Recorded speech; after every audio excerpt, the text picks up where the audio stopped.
It is time to bring in our political panel. Jim Dornan is here. He is a political and government affairs consultant at Jim Dornan Strategies. Danielle Moody is also here. She is the host of the Woke AF podcast. And Kadia Goba is the political reporter at Semafor, and she is welcoming us here for the first time. Thank you, Kadia, for joining us. Okay, folks. Danielle, I just took people through a really deep dive into the inner workings of campaign cash. And I thought it was important to do because it struck me that people really don't understand who is given what where. So do you think that the Democratic Federal Party committees, the DNC, the DSCC, the DCCC, that they are doing enough to support candidates in competitive races this cycle? And if you could, weigh in on which races you think could use a few more resources. I mean, first, I think I love your tutorial, Simone. It is needed. It is needed, and it's important. And I think that the reality is that there needs to be more coordination. And I think that for the first time, we are seeing that happen. But the question is, why don't we see that all the time? And when you look at the dollar amounts that were distributed by the DSCC and from the DNC down to the DS and the DCCC, you see that it's not a lot of money. And it costs a lot of money to run for office. Why is that? Because of the Supreme Court and how much money they have allowed to flow into our politics. And so I do think that there needs to be more resources that are spread around, particularly in battleground states. But the reality here, too, is that sometimes Democrats continue to cede ground to Republicans and say, oh, this seems like an unlikely race. Well, things seem impossible until they're actually possible. And so what I would like to see Democrats do is take more risks than they have in the past. Like we're looking at the North Carolina race right now that is neck and neck, that hasn't gotten any of the national attention that, let's say, Pennsylvania and Georgia have gotten, right? And it's a Black woman that is at the helm of that race. And so we oftentimes see that when it is Black candidates that are running, we don't see as much money or as much fanfare come in until the very last minute. And I'd like to see things like that change. I mean, I think that Chuck Schumer was listening, and he heard a couple people this week, and his super PAC actually dumped a few more dollars into the race in North Carolina. We are going to track these numbers and see if they end up adding up to a victory for Cheri Beasley. We'll be watching that. Jim, it is not just the Democrats, okay? Because Politico is reporting that the National Republican Senatorial Campaign Committee, again, the Republican entity whose job it is to help get folks elected to the Senate who are Republicans, they are actually slashing its ad buy in New Hampshire and redirecting the funds to races in Georgia, Arizona, Nevada, and I also believe Pennsylvania. So what do you think that this signals in the final stretch? We're 31 days away. It's been very crazy the last couple of weeks. I mean, first they were taking money out of Arizona. Now they're putting money back in. I think we nominated, frankly, the wrong candidate in New Hampshire to be able to beat Maggie Hassan. But I do think that we've been going back and forth in Pennsylvania. I think there's a shot there. But it's crazy. I mean, these polls have been up and down. It's based on gas prices, abortion. I mean, the issues literally change from week to week. And so the strategists at these various committees are trying to decide where the best place to put it is, where we have the best shot. And I mean, I think it's important for people out there to know that the best place for the money could be different on Monday than it is on Thursday. These elections are changing by the day. The elections also are already here. In September, folks, early voting kicked off in Minnesota, in South Dakota, in Virginia, in Wyoming, Illinois, and Michigan. By the end of this month, early voting will be underway in 32 more states. I'm talking Arizona, Ohio, Georgia, North Carolina, and Nevada. And that's just to name a few. So I think people need to know that we won't start seeing results until election day. But Kadia, what are you looking for during this early voting period that might signal which way the wind is blowing in some of these races? Well, we know places in like Virginia have already started, and it seems to be sort of a robust outcome so far. Largely about 70%, it was reported, are people 55 years and older, which, kind of goes to show you that this is why there needs to be longer spurts of or longer time periods in which people can vote, because older people, they want to avoid the lines. Personally, I'll be looking for some of the redistricting that happened last year is going to kind of switch polling sites. And I think it's probably going to be a little confusing for certain people. And I'll be interested in seeing how cities or states address that and how quickly they address that. I think that's a great point. Some people don't want to address it. Some people like to call it voter suppression, but we will be watching that. Okay, y'all, I can't end the panel because we have to talk about the Herschel Walker situation. And this is continuing to evolve, frankly, daily. The Daily Beast's initial report earlier this week that the Republican Senate nominee in Georgia, Herschel Walker, paid for an ex-girlfriend's abortion in 2009. NBC News has yet to independently confirm the reporting or review the documents cited in that report. Now, Walker has insisted that the reporting is a, quote, flat-out lie. The Walker campaign has, since that time earlier this week, they have now provided text between the woman and Walker's wife dating back to May of 2022. We reached out to Walker's wife. She did not return requests for comment.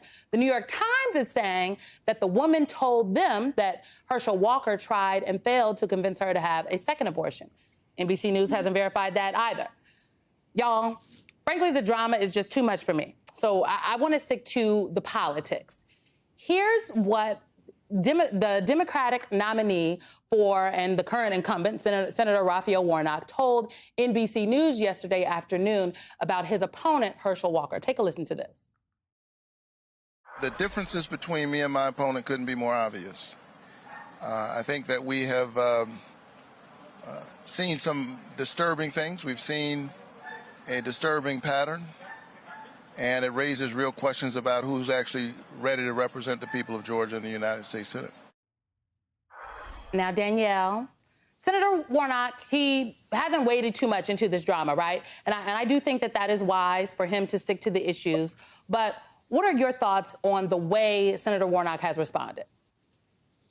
I think that he's responded in the absolute right way by sticking to the issues and sticking to his brand, which is of a person who believes in a woman's right to choose, a person who is honest, who actually adheres to the Christian values that Herschel Walker says that he believes in and Newt Gingrich has held up, except for the fact that he is denying women, he wants to deny women access to the same rights that he had, right, that he was afforded. And he wants to turn around and deny that to millions of women? How does that make sense? It's hypocrisy at its best and shameful at its worst. I think we're going to get an opportunity to hear from the candidates on the same stage about this in less than a week, because there's a debate on October 14th between Herschel Walker and Raphael Warnock in Georgia. Jim, what do you think Herschel Walker should be prepared for when it comes to that debate? And what does he need to do on that debate stage? Or do you think he needs to do anything, and will this even matter? That's a great question, actually. Does it matter? You know, with what Trump has done in the past, I mean, you go all the way back to Bill Clinton. Do these issues really matter to voters? It sounds like they're rallying around Walker down there. I think they have to, because he can't be taken off the ballot. But frankly, this is what happens when you don't vet a candidate beforehand and you just let a single guy pick your candidate. And this is why we're having trouble all over the country. It's not just in Georgia. I mean, listen, Georgia's a disaster. From my standpoint, I don't know if it's salvageable. It may be, because Georgia tends to be a little bit more red than blue. And maybe if gas prices are high, then Republican voters come out in droves. I don't know the answer to the question right now. As I said earlier, things can change in 4 weeks. So what he needs to do is he needs to come out and look like a real candidate and not do this jumping all over the place like he has been over this issue. October 14th will be a day we are watching. We are back with our political panel. Jim Dornan, Danielle Moody, and Khadija Goba are still here. Okay, folks, the rights of women to make decisions about their own bodies, we know that this is going to be a major motivating factor in this election. It's a fact. We saw it from Kansas to New York 19. This was also very clear in 3 Senate debates that we saw this week. I want to play what Republican candidates had to say in these debates. Very interesting. Take a listen. I do prefer that this belongs to the states. I think our Supreme Court actually sent it back there. But if the Democrats, including what Ms. Beasley would clearly support, is the most extreme bill in history when it comes to abortion rights. By the way, the most extreme position here would be no limits on abortion whatsoever, allowing an abortion right up to the moment of birth, which is what the lieutenant governor supports. They wanted to impose legal abortion nationwide up until the moment of birth. And that is way too radical. That's not what Arizonans want. I think it's important for people out there listening that no woman that has ever had the privilege of being pregnant with a child would make the decision to randomly end the life of their baby at 9 months. It literally doesn't happen. Okay. Kadia, I am sensing a theme here, allowing state governments to make decisions about women's bodies and then say that Democrats are extremists for supporting bodily autonomy. Do you think voters are going to buy that, though? Is this an effective argument? I think it's more effective than what they've been doing because ultimately they've been doing nothing. But what I thought was particularly interesting was the rallying around, especially from Blake Masters, the rallying around this support for the abortion ban. It was very unpopular in the Senate when Lindsey Graham introduced it the other day. And actually his fellow Republicans shied away from responding to it and secretly said that they would rather be talking about inflation and rising gas prices. So for him to go out on a limb like that, I thought it was very talking to a specific base and a bit more controversial. I don't think it'll play out in his favor because, as we know, 60%, more than 60% of Americans are in favor of just being pro-choice. I have said on more than a few panels with Jim Dornan, and I know he thinks that this is not the ground Republicans should be trying to fight on. Jim, am I right? Y'all would rather have inflation, to say the least. 100%. 100%. Okay, I want to get to this conversation about President Biden's announcement. His announcement that he is going to pardon federal simple marijuana convictions. This is going to affect about 6,500 folks nationwide. His announcement also directs the Department of Health and Human Services to take a look at the classification of marijuana, of cannabis, how it is classified, to do a report and make some kind of recommendation. And the third thing that his announcement did, he also directed governors to follow suit. He encouraged governors to say, we can't direct them, but he did encourage governors to do the same on pardons. I want to play for y'all what the president had to say about this. Too many lives have been upended because of our failed approach to marijuana. It's time that we right these wrongs. There are thousands of people who are convicted for marijuana possession who may be denied employment, housing, or educational opportunities as a result of that conviction. While white and black and brown people use marijuana at similar rates, black and brown people are arrested, prosecuted, and convicted at disproportionately higher rates. Danielle, the president in this instance has used his executive power to secure what I'm calling tangible results. This is similar to student loan cancellation. It's a straightforward action that people can see. What's your response to this latest move? I mean, I think that this is an incredible move by the Biden administration. Look, you know, the war on drugs, right, was a war on black and brown communities.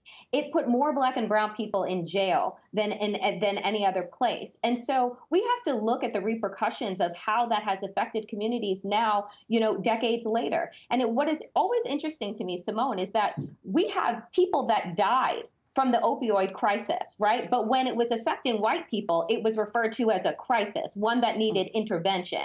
But when it was affecting black and brown people, it was the war on drugs. And so I think that this is the Biden administration trying to right a very incredible wrong that this country has waged against black and brown communities. And, you know, and frankly, if white individuals are able to make billions of dollars off of marijuana sales now that are now legal in many states around this country, then why are black and brown people still saddled with sentences? Why are they still serving jail time?